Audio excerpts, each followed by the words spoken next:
Flashing the So lights. we got the Introduce one yourself. and only Ricky Fishman here in our group. All right. Woohoo! As we all know, he's a very passionate chiropractor, passionate about the work that he does, and he's got an office, a great office right on Union Street, Union and Gough, I believe.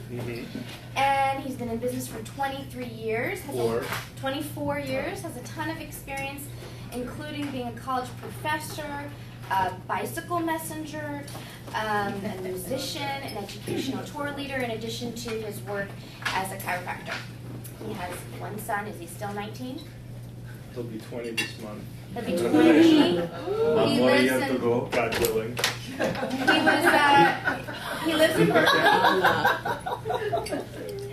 And his key to success is that what this is? Is that your key to success? What is it? On a summer trip No, to... that's something no one knows. Oh, let's do that one. Something no one knows about Ricky. On a summer trip to Europe when he was 18 years old, he ended up taking a detour to Afghanistan that ended up perhaps hashish inspired? Oh. I was just... Really? Tuesday. Back problems. Statute of limitations. I didn't read this before I read it. To dedicated his work life to travel, education, and healing. Here's Ricky. I'm going down. Okay, so I want to read a little something that I found in a book by Thich Nhat Hanh. Thich Nhat Hanh is a very famous Buddhist monk from Vietnam. He's written many, many books. He's a very deep and profound philosopher, poet, writer. So very, if anyone has a chance to read this stuff, I recommend that they do. But he wrote something that resonated with me, and I wanted it to be sort of the starting point for my presentation today. So he writes, this is from his book on anger. There are toxins in our body, and if our blood does not circulate, these toxins will accumulate in certain places. To remain healthy, our organism must expel these toxins. Massage helps stimulate circulation, then this nourishes organs like the kidneys, liver, lungs, and to help expel the toxins from the body. Drinking water, deep breathing help eliminate through the skin, lung, all of these different types of toxins. And the blocks that result as because of this lack of circulation also cause pain and oftentimes despair, and they want to come out. These blocks want to be removed to allow the circulation because they become larger and larger as we don't deal with them. They don't want to emerge. They want to emerge, but we don't let them because they're painful, and we suppress them. We suppress them with drugs, alcohol, busyness,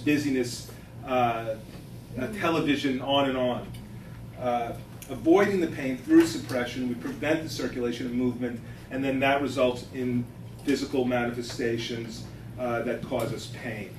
And in a lot of ways, what I do is I work on locating the areas or blockages where things have just become stuck because the movement has stopped.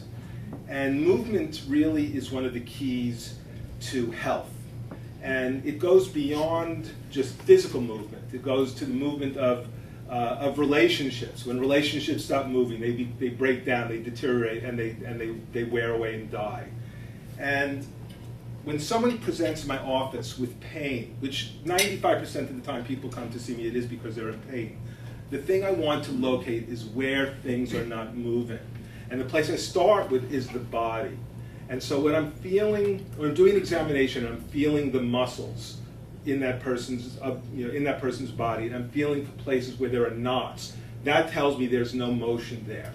When I'm feeling the person's spine, and I find an area where there's no movement, that's the area of hypomobility that needs to be manipulated. Because when things are not moving, blood cannot flow through those areas.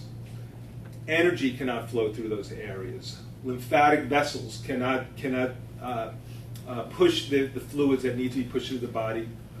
They cannot move through those areas. And so you get an accumulation of these toxins because of the lack of motion in these particular areas, and those become the focal points of pain, because when you have these areas of congestion, you have all these nerve endings which are running through that area, and they're being stimulated because of these blockages. And that's what the person is presenting to me. So what I want to do is, when I locate these areas of tension, I'm going to work on relieving them. So I'm going to massage the muscle with, I have a variety of techniques to push all this gunk, this toxic gunk that has locked up in that place. I'm going to push that through. I'm going to locate the vertebrae which are not moving, and I'm going to adjust them to allow movement through those joint spaces. But even more important, I'm going to look at, well, what are you doing in your life which is causing this blockage? What is it that's, because if I find an area that's blocked and I move it, but the cause of that blockage is not being addressed, all I'm doing is putting a Band-Aid on a problem that's going to return. So I want to get as deeply as I can and as close as I can to the actual cause of the problem. So first thing I want to do is look at their posture. How are they holding themselves? Okay, because if you're slumped forward, that creates a tremendous amount of mechanical stress that's going to cause focal areas of locking that will contribute to this problem. So we want to work on getting the posture corrected. What are they doing that's contributing to that postural distortion? How are they sitting at their job? Are they taking breaks? Are they breathing? Are they exercising? Are they, what are the many things that are contributing to this postural distortion, which then leads to this muscular tension, which then leads to the accumulation of these toxins, which causes pain. The closer I can get to the original source of this person's problem, which ultimately results in pain, the greater service I'll be doing for them. And finally, the most important thing that I'm going to work with that person on is teaching them why this is going on, why this is happening. Because the idea is not to have a patient come to see me 3 times a week for 4 weeks, and 2 times a week for 4 weeks, and 1 time a week for 4 weeks, and actually create a dependency on my treatment. What I want to do is teach them why this is happening, so that they can then be empowered to take control of the situation and also adjust to new situations that they may encounter, so that they then are able to manage their own health. I'm much more interested in an active empowerment model than a passive dependency model. And so, for me, being a chiropractor is fundamentally about being a teacher. I mean, I'm a technician. I'm going to help the person get out of their pain syndrome.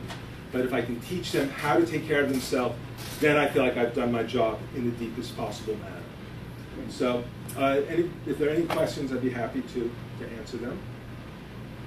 So is there a mind thing that happens as well?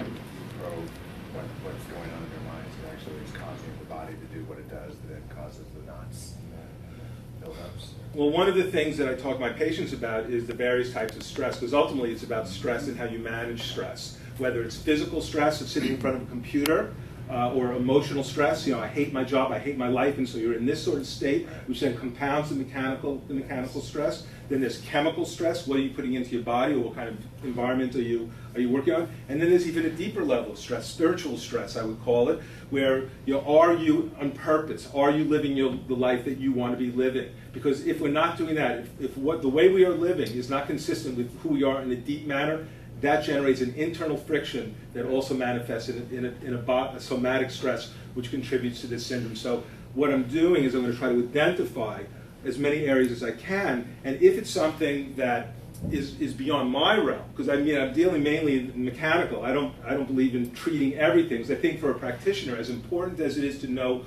what you can do, is to know what you cannot do, and have a full network of practitioners to refer to when you can identify something that is beyond your scope but is contributing to the person's problem, and then work together as a team with those practitioners and with the patient.